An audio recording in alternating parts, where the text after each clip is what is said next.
Alright, what's up guys? My name is Zach, and today I am driving a 2002 Chevy Corvette Convertible. Up front is a 5.7 liter V8, and down below is a 4-speed automatic transmission. Now, I am super excited to be driving this for two reasons. First of all, I've always enjoyed the C5 Corvette, and this is one of the last years of the C5. It ended in 2004, so it does have a lot of the updates that make the C5 desirable. But the other reason is the fact that I have now driven every body style of the C5. I've driven the coupe, I've driven the hatch, and now the convertible. And so I'm excited to check off my C5 trifecta with you here today. But if you would like to submit your own vehicle, you can head on over to my website, zackpradel.com/submit. It's a quick and easy submission form. It takes under a minute to fill out, and I come out to you. But let's get back to that 5.7 liter V8. Well, that was the bread and butter of the C5. Now, of course, the Z06 got more horsepower, but this, I think, makes a very healthy amount, and I've always enjoyed that the Corvette has stayed a V8 vehicle ever since the first generation. Now, the first generation, you could get a straight 6 for a little bit, but other than that, it's always been a V8, and you love to see that. Like I said, paired to it is a 4-speed automatic. While it's not my preferred transmission, it's what we're dealing with here today. The C5's manual transmission can kind of sometimes be a fist fight, and so if you do want more of a cruiser Corvette, something to take down the boulevard, the automatic isn't a terrible way to go. It's a little outdated. It's not the fastest dual clutch that you would get in a C8 or something like that, but it does the job. It's still operating here today, 22 years later, and that's all I can ask. Last but not least, of course, the Corvette is rear-wheel drive, as it is also a transaxle because the transmission is at the back and the power is sent to the back through a torque tube. How does it feel to drive the convertible Corvette? Well, the missing roof does kind of change things quite a bit. This now feels genuinely just like a big Miata, and I love that. I love Miatas and I love V8s, and so the open air experience really sort of opens your eyes. I have been slowly falling in love with convertibles as of recently, and this is just another fantastic example.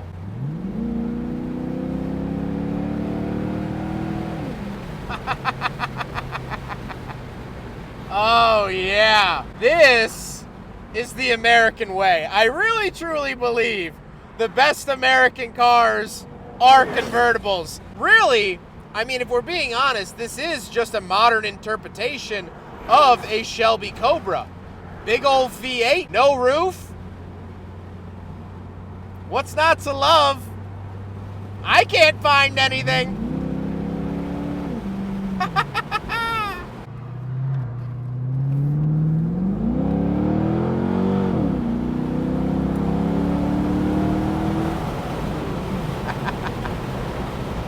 Oh, even though it's overcast today, I'm still smiling in a convertible.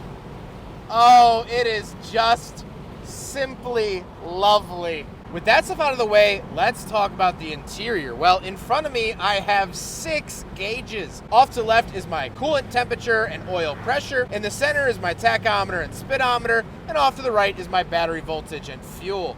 On the steering wheel, we just get an airbag. Off to the left, we do have our options for the head-up display. This Corvette comes with a head-up display. It's one of the first cars to do that, and it is really cool. It is very outdated. It's this blue-green style, but very, very cool to see for '02. Moving on to the door, we have our memory seat options, our power mirrors, power locks, and power windows. And moving into the center, we get one giant climate vent with the hazard switch, our theft lock radio, which I believe will require a code if you ever lose power. That's what the theft lock is. And then we have our dual zone climate. Very, very nice to see here for 2002. And a bit unnecessary in a vehicle like this just because the cabin is not large at all. But hey, at least you get that option. Then we do have an ashtray and cigarette lighter and a tiny excuse for a cup holder. So we will do a big friggin' bottle test here in the C5 Corvette. And as you could probably tell, it fails the big friggin' bottle test.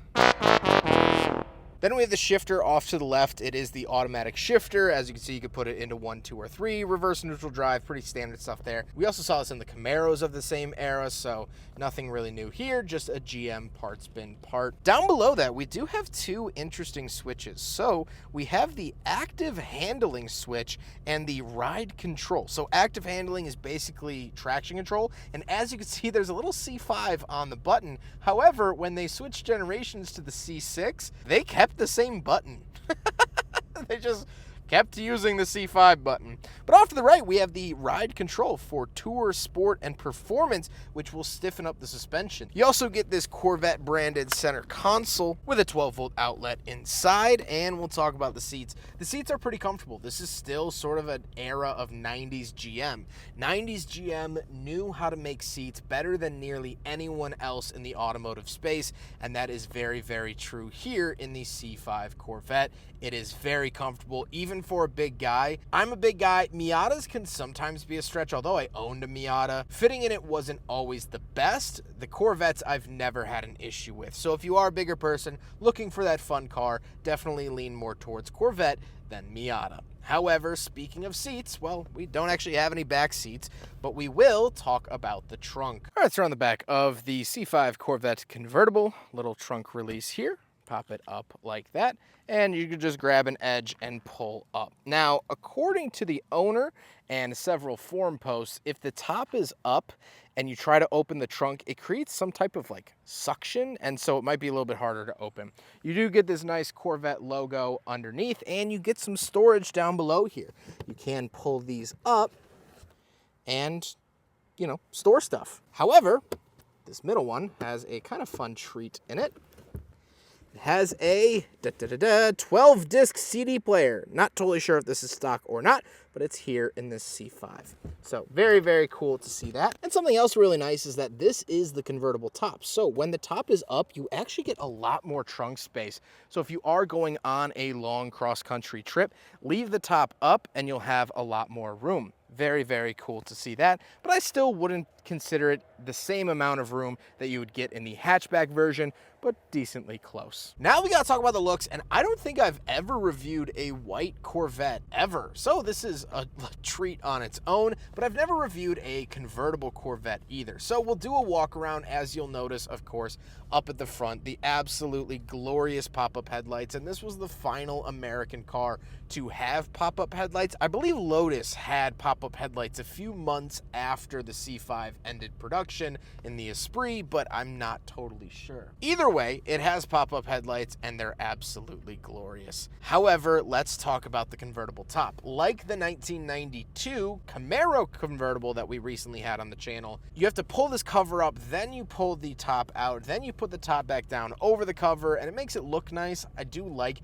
this plastic piece that goes over where the top goes. I think that looks like an awesome finishing piece, but it is kind of a cumbersome top. It's not a power top, which is to save weight, but still, at the end of the day, it is a little bit annoying, and if you want to put it up at a stoplight, you really can't. You got to pull over, pull into a Kmart parking lot, put it up, and then get back on your journey. So at a moment's notice, you're a little bit up a creek without a paddle, and that's one of the downsides of the convertible top. However, with all of that being said, let's get on to my final thoughts. What do I think not only driving another C5 here on the channel, but driving a convertible Corvette? Like I said in my very enthusiastic driving impressions, I absolutely adore driving this car. Corvettes to me have always been very, very interesting because I usually dislike them until I'm behind the wheel, because you see them so often at so many car shows. Every single car show is flooded with Chevy Corvettes. Corvette this, Corvette that. There's all those memes about Corvette owners, about how they try to feel special, about the third car built in March in white, you know, all these options. They care about specs, all of this stuff. And I understand all of that. You have to try very, very hard to be unique with your Corvette when it comes to the Corvette community. They make tons of them. Hundreds of thousands, if not millions of Corvettes exist. And so it's hard to feel special, and that always kind of drags me away from the Corvette. But I always forget about that as soon as I start driving them. It's a big V8 coupe. It is fun, even with the automatic transmission that I'm not the biggest fan of. It's still a fun time. And cutting that roof off, I think this really is the Corvette at its peak. Because unless you're getting the Z06 or ZR1, these aren't going to be canyon carving, racetrack special, super time Nürburgring cars. Now, of course, there is the C6R, the C7R, the race cars, and there's the Z06, ZR1, those performance-oriented vehicles.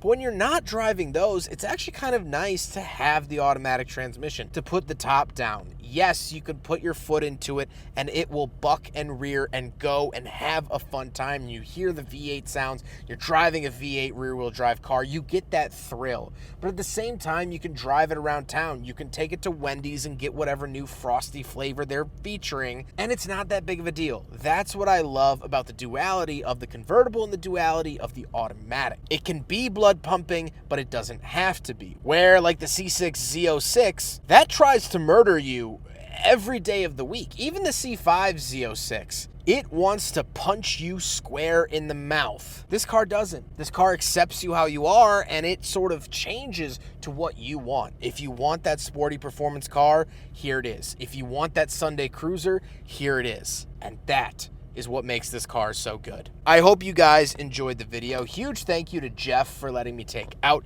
his convertible Corvette. This is one of his recent acquisitions. Jeff has been absolutely awesome to work with. I have filmed 4 of his cars here today that you've either seen on the channel or will be seeing soon. Jeff has been a wonderful asset to the channel, and I can't thank him. But I hope you guys enjoyed the video. Don't forget to rate the video, comment on the video, and subscribe if you really liked it.